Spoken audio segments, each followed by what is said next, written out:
నమస్తే అండి, dream house associates కి స్వాగతం. సో ఆక్షన్ ప్రాపర్టీస్ కి సంబంధించి చాలా మంది అడిగే డౌట్స్ కి కొన్ని వీడియోస్ లో మనం చెప్తా ఉన్నాం. అలాగే ఎక్కువ మంది అడిగే డౌట్స్ ఎక్కువ చెప్పేది అది ఏంటంటే బ్యాంక్ ఆక్షన్ ప్రాపర్టీస్ తక్కువకి వచ్చినా సరే రిస్క్ ఉంటాయి కదా అనేసి అడుగుతా ఉంటారండి. సో ఇంకా అదే అడుగుతా ఉన్నారు. ఖచ్చితంగా రిస్క్ ఉంటుందండి. మనం కూడా ఎప్పుడు చెప్పేది అదేనండి. మాక్సిమం ఒక 50 to 60% ప్రాపర్టీలకి రిస్క్ ఉంటుందండి. కాకపోతే మనం బ్యాంక్ ఆక్షన్స్ మీద అవగాహన తెచ్చుకుని సో మంచి ప్రాపర్టీస్ ఏమి సెలెక్ట్ చేసుకుని అలాంటి ప్రాపర్టీస్ మీద ఇన్వెస్ట్ చేస్తే అప్పుడు నార్మల్ ప్రాపర్టీస్ కన్నా బ్యాంక్ ఆక్షన్స్ ప్రాపర్టీస్ చాలా మంచిగా అనిపిస్తాయి, చాలా మంచి రిటర్న్స్ ఉంటాయండి. చాలా మందికి ఎలా ఉంటుందంటే ఇక ఆన్లైన్ ఆక్షన్ అంటే జస్ట్ మనం ఆన్లైన్లో బిడ్డింగ్ వేయటమే కదా అని దృష్టిలో ఉంటారండి. అసలు అది కాదండి. ముందు అసలు ఆక్షన్ ప్రాసెస్లన్నీ ఎలా ఉంటాయి, సో ఏదైనా లీగల్ ఇష్యూస్ వస్తే ఎలా ఫేస్ చేయాలి, దీనికి సంబంధించి కోర్టులు అవి ఎలా ఉంటాయి, అన్నీ మనం మ్యాక్సిమం మన దగ్గరికి వచ్చే కస్టమర్స్ అందరికీ సో అవగాహన కల్పించడానికి ట్రై చేస్తున్నాం. వచ్చిన వాళ్ళు ఏదైనా ప్రాపర్టీ అడిగితే దాని మీద ఏమైనా ఇష్యూస్ ఉన్నాయా ఏంటి అవన్నీ కూడా మ్యాక్సిమం అందరి కస్టమర్స్కి అవి చెప్తా ఉన్నామండి. అంటే ఫోన్లోని అన్నీ చెప్పేయటం అవ్వదు కదండి.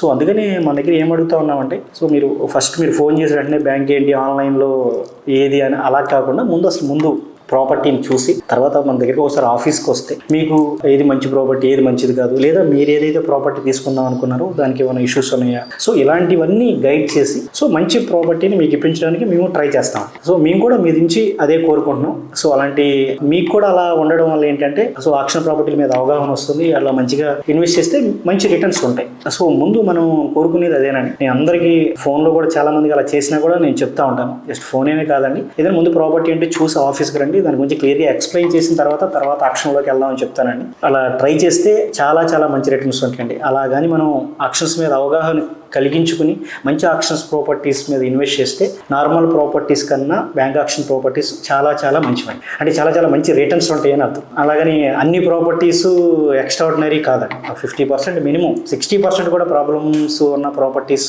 ఉన్నాయండి. సో ప్రాబ్లమ్స్ ఉన్నాయి, చాలా వరకు మార్కెటింగ్ చేయట్లేదు. కొన్ని మార్కెటింగ్ చేసిన తర్వాత కూడా ఏమైనా ఇష్యూస్ ఉంటే మా ప్రాపర్టీస్ని ఆపేస్తున్నాం. కొన్ని సాల్వ్ చేసుకోగల ఇష్యూస్ ఉంటే సాల్వ్ చేసుకోగల ప్రాపర్టీస్ ఉంటే అలాంటివి కస్టమర్స్కి చెప్పి చేస్తున్నాం. మ్యాక్సిమం అంటే మనకు తెలిసినంత వరకు మనకి ఏమైనా తెలియని ప్రాబ్లం ఎప్పుడన్నా ఏదైనా 1-2 ప్రాపర్టీస్ కొండొచ్చామో కానీ మ్యాక్సిమం మంచి ప్రాపర్టీస్ని గైడ్ చేస్తున్నామండి. సో అది అర్థం చేసుకోగలరు. మంచి ప్రాపర్టీస్ మంచి రిటర్న్స్ రావాలి అని అనుకుంటే మన డ్రీమ్ హౌస్ అసోసియేట్స్ని సంప్రదించండి. మిమ్మల్ని మంచిగా గైడ్ చేసి మంచి ఆక్షన్ ప్రాపర్టీస్ మీకు ఇప్పించడానికి ట్రై చేస్తామండి. డ్రీమ్ హౌస్ అసోసియేట్స్ చేస్తున్నదే, ఇంక ముందు చేసేది కూడా అదేనండి.